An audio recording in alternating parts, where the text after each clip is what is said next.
Xəbərə keçməmişdən öncə videonu like edib kanala abunə olun ki, xəbər hər kəsin qarşısına çıxsın.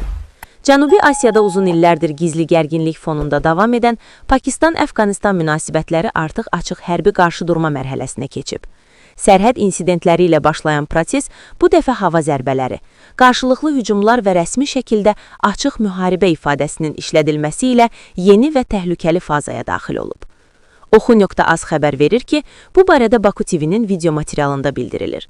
Son eskalasiya Taliban qüvvələrinin Pakistan sərhəd postlarına geniş miqyaslı hücumu ilə başlayıb.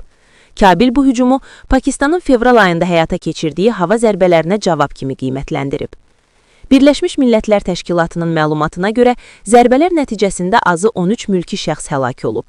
İslamabad isə əməliyyatların Pakistan daxilində terror hücumları təşkil edən silahlı qrupların sığınacaqlarına qarşı yönəldiyini bildirib.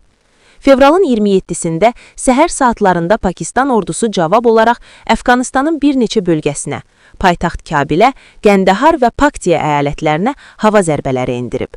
Pakistan rəsmiləri bunu təxribatçı təcavüzə cavab adlandırıb və ölkənin ərazi bütövlüyünü qorumaq üçün bütün vasitələrdən istifadə ediləcəyini açıqlayıb.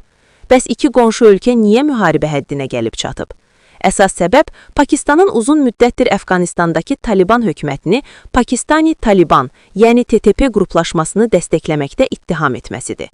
İslamabad hesab edir ki, Pakistan daxilində artan terror hücumları Əfqanistan ərazisindən idarə olunur. Taliban isə bu ittihamları rədd edir və Pakistanın hava zərbələrini suverenliyə qarşı hücum kimi qiymətləndirir.